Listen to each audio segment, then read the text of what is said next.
नमस्कार दोस्तों, स्वागत है आपका अपने चैनल स्टडी युग में, जहां हर सवाल का जवाब मिलता है एकदम आसान ट्रिक के साथ। आज हम लेकर आए हैं बायोलॉजी के उस टॉपिक के सवाल जो बार बार एग्जाम में रिपीट होते हैं। जी हाँ, बात हो रही है सेल कोशिका की। आरआरबी ग्रुप डी से लेकर एसएससी, रेलवे, एनटीपीसी और सीएचएसएल तक इन सवालों ने कई बार छात्रों की किस्मत बना दी है। तो चलिए देखते हैं कि आप भी इन सवालों के जवाब बिना रुके दे सकते हैं। जल्दी से चैनल को सब्सक्राइब कर दीजिए ताकि ऐसे ही सभी एग्जाम टारगेटेड वीडियो आपको मिलते रहें। चलिए शुरू करते हैं most repeated questions from cell. चलते हैं पहले क्वेश्चन की तरफ। पहला क्वेश्चन है, कोशिका की खोज किसने की थी?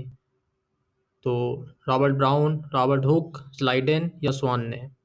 तो इसका राइट आंसर हो जाएगा रॉबर्ट हुक।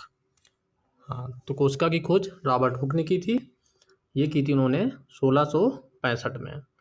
उन्होंने कॉर्क के पतले टुकड़े को माइक्रोस्कोप से देखा था। उसमें छोटे छोटे खानों जैसी संरचनाएं उन्हें दिखाई दी थी, जिसे उन्होंने सेल नाम दे दिया था। मतलब छोटे कमरे जैसी संरचनाएं। लेकिन याद रखो, हुक ने सिर्फ डेड सेल खोजी थी, लिविंग सेल नहीं। चलते हैं नेक्स्ट क्वेश्चन की तरफ। नेक्स्ट क्वेश्चन है, जीवित कोशिका का सबसे पहले अवलोकन किसने किया था? जीवित कोशिका का सबसे पहले अवलोकन किसने किया था?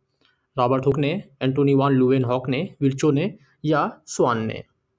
देखो स्टूडेंट्स, हुक ने तो डेड सेल्स खोजी थी, लेकिन लिविंग सेल सबसे पहले एंटोनी वान ल्यूवेनहॉक ने 1674 में देखी थी। उन्होंने अपने खुद के बनाए माइक्रोस्कोप से बैक्टीरिया और प्रोटोजोआ ऑब्जर्व किए थे। इसी कारण उन्हें फादर ऑफ माइक्रोबायोलॉजी कहा जाता है। याद रखना, ये लाइन बार बार एग्जाम में आती है। चलते हैं अब नेक्स्ट क्वेश्चन की तरफ। नेक्स्ट क्वेश्चन है, कोशिका का पावर हाउस किसे कहा जाता है? कोशिका का पावर हाउस नाभिक, नाभिक मतलब केंद्रक, न्यूक्लियस। नाभिक ये गलत शब्द माना जाएगा, ये केमिस्ट्री का शब्द होता है। बी है राइबोसोम, माइटोकॉन्ड्रिया या गोल्जी तंत्र। अब ये तो हर स्टूडेंट को याद होना चाहिए। माइटोकॉन्ड्रिया को power house of the cell भी कहा जाता है, मतलब कोशिका का पावर हाउस। ठीक है, इंटरेस्टिंग बात, माइटोकॉन्ड्रिया के पास खुद का ही डीएनए और राइबोसोम भी होता है। अब चलते हैं अगले क्वेश्चन की तरफ। कोशिका का नियंत्रण केंद्र कौन है? कोशिका का नियंत्रण केंद्र मतलब न्यूक्लियस है, राइबोसोम है, माइटोकॉन्ड्रिया है या गोल्जी बॉडी है? तो इसका आंसर है ए, मतलब यानी न्यूक्लियस यानी केंद्रक। हाँ, न्यूक्लियस को ब्रेन ऑफ द सेल भी कहते हैं, क्योंकि यह सेल की सारी एक्टिविटीज़ को कंट्रोल करता है। इसमें डीएनए होता है जो जेनेटिक इन्फॉर्मेशन रखता है, और न्यूक्लियस के अंदर ही न्यूक्लियस और क्रोमैटिन पाए जाते हैं जो आरएनए सिंथेसिस में मदद करते हैं। चलते हैं अब नेक्स्ट क्वेश्चन की तरफ। नेक्स्ट क्वेश्चन है, कोशिका झिल्ली किससे बनी होती है? कोशिका झिल्ली किससे बनी होती है? लिपिड या प्रोटीन से, डीएनए और आरएनए से, स्टार्च और प्रोटीन से या फास्फोरस और कैल्शियम से? अब बताइए कि कोशिका झिल्ली यानी सेल मेम्ब्रेन किससे बनी होती है? तो सेल मेम्ब्रेन बनी होती है लिपिड और प्रोटीन से। हाँ, इसका सही आंसर ए है। और लिपिड और प्रोटीन मतलब इसको फ्लैट मोजाइक मॉडल भी कहते हैं, जिसे सिंगर और निकोलसन ने बताया था।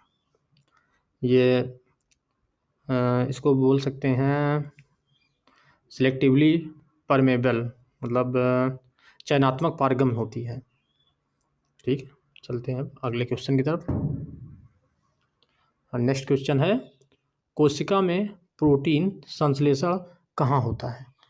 कहाँ होता है? माइटोकॉन्ड्रिया में होता है, राइबोसोम में होता है, गोल्जी बॉडी में होता है या लाइसोसोम में होता है? तो इसका राइट आंसर है राइबोसोम। राइबोसोम है।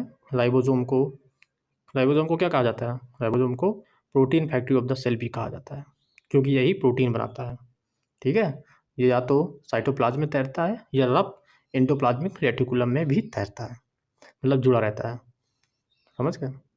अगले क्वेश्चन चलते हैं। हाँ, क्वेश्चन नंबर 7 है, कोशिका में कचरा हटाने का कार्य कौन करता है? लाइसोसोम, माइटोकॉन्ड्रिया, वैक्यूल या गोल्जी बॉडी? इसका राइट आंसर लाइसोसोम। कोशिका में कचरा हटाने का कार्य करता है लाइसोसोम। लाइसोसोम को क्या कहा जाता है? लाइसोसोम को क्या कहा जाता है? लाइसोसोम को कहा जाता है suicidal bag of the cell, समझ गए, क्योंकि इसमें डाइजेस्टिव एंजाइम होते हैं जो डेड या डैमेज्ड पार्ट्स को तोड़ देते हैं। अगर सेल को नुकसान होता है तो ये खुद को भी फटकर ख़त्म कर देते हैं, समझ गए। चलते हैं अब नेक्स्ट क्वेश्चन की तरफ। नेक्स्ट क्वेश्चन है प्रकाश संश्लेषण कहाँ होती है। प्रकाश संश्लेषण कहाँ होती है? क्लोरोप्लास्ट में होती है, माइटोकॉन्ड्रिया में होती है, वैक्यूल में होती है या राइबोसोम में होती है। तो प्रकाश संश्लेषण कहाँ होती है बताइए। प्रकाश संश्लेषण होती है आपकी क्लोरोप्लास्ट में, ठीक है। हाँ, मतलब क्लोरोप्लास्ट में होती है। फोटोसिंथेसिस हमेशा क्लोरोप्लास्ट में होती है, ठीक है। और इसे क्लोरोप्लास्ट को ही किचन ऑफ द सेल भी कहा जाता है, ठीक है। चलते हैं अब अगले क्वेश्चन की तरफ। अगला क्वेश्चन है कोशिका का तरल भाग क्या कहलाता है। कोशिका का तरल भाग क्या कहलाता है बताइए।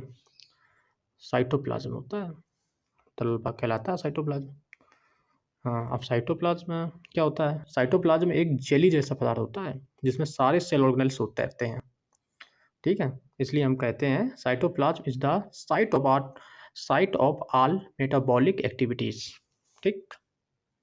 चलो अगले क्वेश्चन में। कोशिका का पोस्ट ऑफिस कौन कहलाता है? गोल्जी बॉडी, माइटोकॉन्ड्रिया, ईआर मतलब राइबोसोम, इन चारों में कौन होता है? इन चारों में होता है आपका आंसर ए हो गया, गोल्जी बॉडी। गोल्जी बॉडी को post office of the cell भी कहते हैं, ठीक। अगले क्वेश्चन में तो नेक्स्ट क्वेश्चन की तरफ चलते हैं। नेक्स्ट क्वेश्चन है कोशिका में जल का भंडारण कौन करता है? ऑप्शन है वैक्यूल, ईआर मतलब इंडोप्लाज्मिक रेटिकुलम, और सी नंबर है नाभिक, चौथा है लाइसोसोम। तो इसका राइट आंसर हो जाएगा वैक्यूल, ठीक है। पौधों में यह बहुत बड़ा होता है, ठीक। ये जल, लवण और अपशिष्ट रखता है। तो चलते हैं नेक्स्ट क्वेश्चन की तरफ। तो नेक्स्ट क्वेश्चन है कोशिका का जीवन चक्र क्या कहलाता है? कोशिका का जीवन चक्र क्या कहलाता है? ऑप्शन है माइटोसिस, मियोसिस और सेल साइकिल और मेटाफेज। तो इसका राइट आंसर हो जाएगा सेल साइकिल, ठीक है। इसमें इंटरफेज और माइटोटिक फेज होते हैं। इंटरफेज में डीएनए की प्रतिलिपि बनती है, ठीक। नेक्स्ट क्वेश्चन की तरफ चलते हैं। तो नेक्स्ट क्वेश्चन है कौन सी कोशिका विभाजन में गुणसूत्र संख्या आधी हो जाती है? कौन सी कोशिका विभाजन में? ऑप्शन है माइटोसिस, मियोसिस, बाइनरी फिजन और साइटोकाइनेसिस। तो इसका राइट आंसर हो जाएगा मियोसिस, ठीक। चलो तो नेक्स्ट क्वेश्चन है कोशिका का सबसे बड़ा अंगक कौन सा है? माइटोकॉन्ड्रिया, न्यूक्लियस, वैक्यूल या ईआर। तो इसका राइट आंसर हो जाएगा ये बी नंबर मतलब न्यूक्लियस। ये डीएनए रखता है, यह कोशिका की सभी गतिविधियों को नियंत्रित करता है, ठीक है। अब नेक्स्ट क्वेश्चन की तरफ चलते हैं। तो नेक्स्ट क्वेश्चन है कोशिका में डीएनए कहाँ पाया जाता है? कोशिका में डीएनए कहाँ पाया जाता है? न्यूक्लियस में पाया जाता है, क्लोरोप्लास्ट में, माइटोकॉन्ड्रिया में या उपरोक्त सभी में। तो इसका राइट आंसर है उपरोक्त सभी, समझ गए।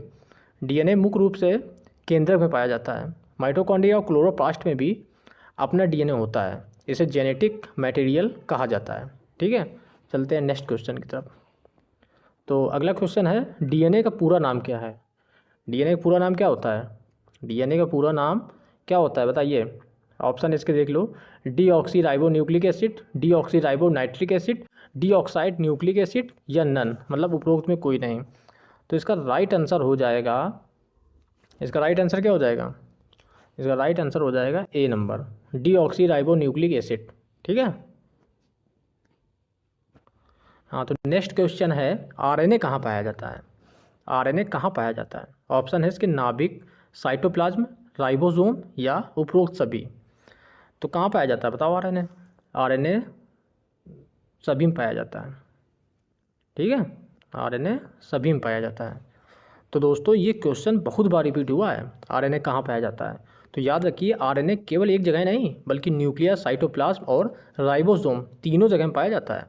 डीएनए जो होता है ना वो केवल न्यूक्लियस में होता है, लेकिन आरएनए पूरे सेल में घूम सकता है। तो इसकी आसान ट्रिक याद रखिए, डीएनए रहता है घर में मतलब न्यूक्लियस में, और आरएनए घूमता है बाहर कम्युनिकेशन करने, ठीक है। चलते हैं नेक्स्ट क्वेश्चन की ओर। तो नेक्स्ट क्वेश्चन है, किस वैज्ञानिक ने कहा all cells arise from pre existing cell? किस वैज्ञानिक ने कहा है? विर्चो ने कहा, हुक ने कहा, स्वान ने कहा, स्लाइडेन ने कहा।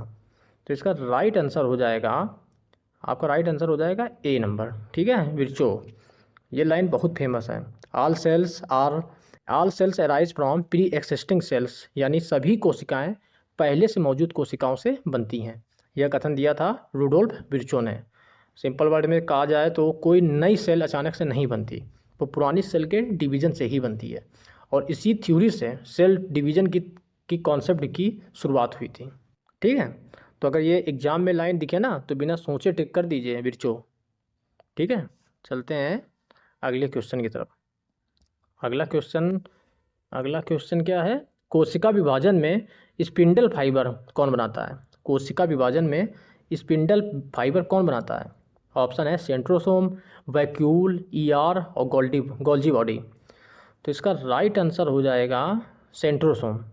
ठीक है, हाँ। तो स्टूडेंट्स, जब सेल डिवाइड होती है यानी माइटोसिस या मियोसिस के दौरान जो धागे जैसे स्ट्रक्चर बनते हैं जिन्हें हम स्पिंडल फाइबर्स कहते हैं, वो बनते हैं सेंट्रोसोम से। ठीक है, चलते हैं अब अगले क्वेश्चन की तरफ।